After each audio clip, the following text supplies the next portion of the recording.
Assalamualaikum warahmatullahi wabarakatuh. Teman-teman pecinta novel tuh dimanapun kalian berada, apa kabarnya semua? Selamat berjumpa kembali dengan channel kesayanganmu ini, IDN Sound tentunya. Dan pada kesempatan kali ini, kami akan mempersembahkan sebuah cerita yang berjudul Wasiat Iblis. Apakah kalian siap mendengarkan ceritanya? Yuk, tonton video ini sampai habis ya. Pada akhir abad ke-15, bangsa Portugis yang telah berhasil menguasai Malaka dan Pasai mulai menginjakkan kakinya di Pulau Jawa. Saat itu yang menjadi perhatian mereka adalah pelabuhan Sunda Kelapa yang sudah berkembang pesat menjadi salah satu bandar perdagangan terbesar di Pulau Jawa yang dikuasai oleh Kerajaan Pajajaran. Prabu Munding Laya di Kusuma atau Prabu Arya Surawisesa Raja Pajajaran kala itu menerima kehadiran Portugis dengan tangan terbuka yang datang dengan iming-iming akan membantu Pajajaran mempertahankan diri dari Kesultanan Demak yang sedang berkembang pesat di Pulau Jawa bagian tengah. Kabar ini segera tersiar pada telinga Sultan Trenggono, penguasa Demak kala itu. Sultan yang sedang resah oleh pengaruh Portugis di Nusantara tersebut murka ketika mendengar berita bahwa kerajaan Pajajaran telah menjalin kerjasama perdagangan dengan Portugis. Sang Sultan segera berunding dengan para wali sanga untuk mengambil sikap atas apa yang sedang terjadi di kerajaan Pajajaran tersebut. Saat itu para wali sanga yang dipimpin oleh Sunan Giri Prapen sepakat untuk menyerbu pelabuhan Sunda Kelapa dan kerajaan Pajajaran serta mengusir bangsa Portugis. Di bawah pimpinan adik ipar Sultan Trenggono, juga anak menantu Sunan Gunung Jati, yakni Fadilah Khan, atau yang lebih dikenal dengan nama Fathahilah alias Wong Bagus Pasai. Kekuatan Demak, Cirebon, dan Banten pun dikumpulkan untuk memulai penyerbuan besar-besaran tersebut. Penyerbuan ke bagian barat Pulau Jawa tersebut pun dilaksanakan, dan pada tanggal 22 Ramadan 933 Hijriah atau bertepatan dengan 22 Juni 1527 Masehi, Fathahilah berhasil merebut Sunda Kelapa dari bangsa Portugis. Keberhasilan Fathahilah merebut Sunda Kelapa kemudian disebut sebagai Fata Mubina atau kemenangan yang nyata. Kata-kata itu dalam bahasa Sanskerta disebut Jayakarta. Oleh sebab itu, kota Sunda Kelapa diganti oleh Fathahilah menjadi kota Jayakarta atau Jakarta. Setelah berhasil menguasai Sunda Kelapa, pasukan gabungan 3 negara Islam itu pun langsung bergerak ke selatan menuju ke kota Pakuan, ibu kota Pajajaran. Namun satu kesalahan perhitungan dari Fathahilah adalah pasukan Portugis yang terhalang oleh blokade Angkatan Laut Islam di Kepulauan Seribu sehingga tidak bisa memasuki ke pelabuhan Sunda Kelapa, membelokkan arah kapal-kapalnya dan mendarat di Pulau Subang dan Kerawang. Dari sana mereka langsung bergerak cepat ke kota Pakuan melalui jalan darat. Prabu Surawisesa yang amat gelisah setelah mendapati pelabuhan terbesar di wilayah kekuasaannya jatuh ke tangan pasukan gabungan Islam di bawah pimpinan Fathahilah, segera menghimpun kekuatan Pajajaran yang tersisa serta meminta bantuan negeri Megamendung, negeri bawahannya yang masih setia pada Pajajaran. Sang Prabu pun bisa bernapas lega ketika pasukan Portugis yang berjumlah besar serta seluruh persenjataan mereka yang modern telah tiba di kota Pakuan di bawah pimpinan Laksamana de Almeida. Dengan tergesa-gesa mereka pun menyusun siasat pertahanan kota Pakuan.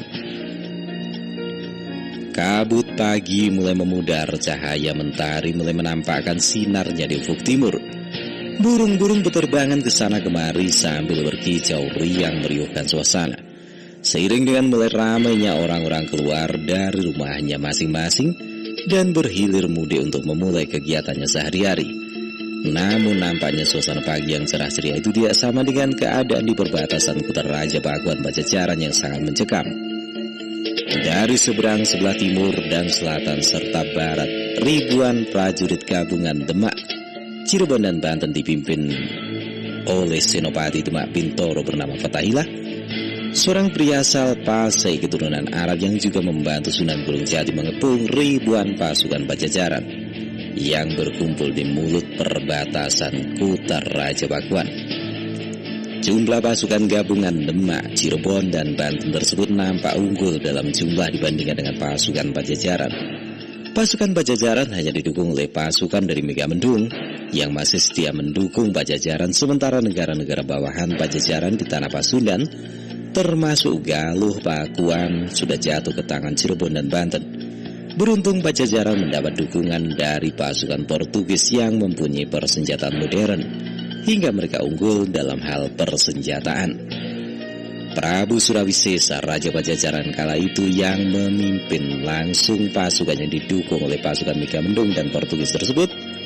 Raja Pajajaran yang merupakan putra kedua dari raja pertama, yaitu Sri Baduga Maharaja alias Prabu Siliwangi, dan istrinya Mayang Sunda yang didampingi Prabu Kertapati dari Megamendung dan Laksamana Adil Almeida dari Portugis, nampak nanar menatap gabungan 3 kesultanan Islam besar yang bergabung itu. Sungguh tak kukira Sarip Hidayatullah yang masih keponakanku sendiri, cucu dari ayahanda putra si Baduga Maharaja, tega untuk menyerbu negeri leluhurnya. Malah ia bersekutu dengan orang-orang dari Wetan yang masih keturunan Majapahit, ucap sang Prabu dengan geram. Ia menatap tajam ke arah pasukan lawannya itu sambil mengingat-ingat sosok keponakannya sendiri, yaitu Sarip Hidayatullah yang kini bergelar dengan nama Sunan Gunung Jati. Benar Kakang Prabu, nampaknya ia tidak mengindahkan larangan dari Eyang Prabu Wastukencana yang melarang kita untuk berhubungan dengan orang-orang Majapahit.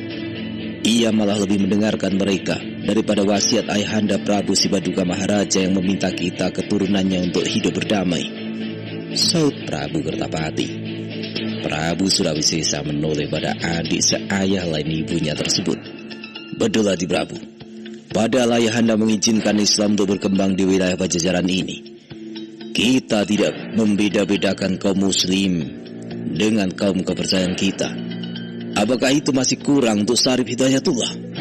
Laksamana di Almeida, komandan pasukan Portugis yang ditugaskan untuk membantu Pajajaran menangkis serangan gabungan 3 negara Islam itu mendengus. Gusti Prabu, mereka hanya iri dan dengki dengan kemajuan Pajajaran. Apalagi kini Anda bersekutu dengan kami bangsa Portugis. Orang-orang Demak memang memusuhi kami. Mereka juga tidak senang dengan perkembangan dagang Pajajaran yang bermitra dengan kerajaan Portugis. Apa yang diucapkan Laksamana benar Kakang Prabu. Mereka hanya iri pada kemajuan Pajajaran. Sultan Trenggono dari Demak hanya takut kalah bersaing dalam berdagang dengan kita, hingga memerintahkan Sarip dan menantunya Fatahillah untuk menyerang kita, saut Prabu Kertapati. Laknat, bentak Prabu Surawisesa yang marah bukan main. Orang-orang Wetan keturunan Majapahit itu hendak mengadu domba keturunan Prabu Wastukencana, adik Prabu Kertapati dan Laksamana Del Almeida. Siapkan pasukan kalian untuk menghadang dan meluluh lantakkan pasukan Demak, Cirebon dan Banten itu. Kita gunakan gelar perang Matia atau gedung tertutup. Hancurkan para pengkhianat itu. Gelegar perintahnya, Prabu Kertapati dan Laksamana Del Almeida pun berkuda menuju ke prajuritnya masing-masing. Prabu Kertapati menghampiri Ki Balang Nifa patihnya. Kakang Patih, ingat, kita hanya berpura-pura perang. Jangan sampai banyak jatuh korban dari pihak kita. Begitu ada kesempatan kita akan tikam kedua belah pihak, perintahnya pada Ki Patih. Daulat Gusti. Semua sang patih dan ia pun memberikan instruksi kepada seluruh kepala tamtama rencana dari raja yang meminta mereka untuk hanya berpura-pura perang dan melihat setiap celah kesempatan untuk membokong gabungan pasukan Islam dan Pajajaran. Sekitar 1 jam kemudian suara trompet sangkakala pun ditiup. Suara tambur mendebur, dipukul-pukul tanda perang akan dimulai. Ribuan pasukan dari kedua belah pihak berlarian bagaikan ombak menerpa karang menuju musuhnya. Pasukan gabungan Demak, Cirebon dan Banten menyerbu menggunakan gelaran perang Garuda Ngelayang yang disambut oleh pasukan Pajajaran bersikap defensif menggunakan gelaran perang Matia atau gedung tertutup. Baku hantam terjadi, tombak pedang perisai berdentingan mengeluarkan percikan api. Anak-anak panah berterbangan mencari mangsa. Suara senapan dan meriam meletus-letus. Asap-asap mesiu berterbangan bercampur debu dan pasir. Tubuh-tubuh mulai berjatuhan bermandikan darah segar. Menjelang senja hari mulai nampak siapa yang unggul. Pasukan gabungan 3 Kesultanan Islam besar itu walaupun unggul dalam jumlah, namun kalah dalam persenjataan sebab Pajajaran dibantu oleh persenjataan Portugis. Mereka memang berhasil menekan pasukan pihak Kejajaran sampai ke benteng kota, namun tidak berhasil menjebol benteng kota Pakuan yang sangat kokoh tersebut. Sementara dari atas dan dari jarak jauh, mereka dihujani oleh tembakan-tembakan meriam, senapan dan panah yang sangat deras. Mereka mulai terdesak hingga pada saat matahari terbenam mereka terpaksa mundur dari medan laga karena sudah terlalu banyak korban yang berjatuhan berkat tembakan-tembakan senapan dan meriam Portugis dari tempat-tempat yang tinggi serta benteng keraton Pajajaran. Namun korban dari Pajajaran juga tidak sedikit, sehingga mereka tidak bisa melakukan balasan dan melakukan pengejaran pada pasukan gabungan Kesultanan Islam tersebut. Mereka pun terpaksa kembali ke dalam benteng yang mengelilingi kota Raja Pakuan untuk menyusun kekuatan kembali, berjaga-jaga kalau ada serangan lagi dari pasukan Islam. Sayang pula bagi Prabu Kertapati yang berniat untuk mengkhianati Prabu Meninglaya kakaknya sendiri, karena peperangan yang berkecamuk dengan dahsyatnya serta pasukan-pasukan Portugis yang berada di tempat-tempat tinggi dan benteng keraton yang dapat melihat jalannya peperangan, ia dan pasukannya tidak mendapatkan kesempatan untuk membokong pasukan Pajajaran maupun pasukan Islam.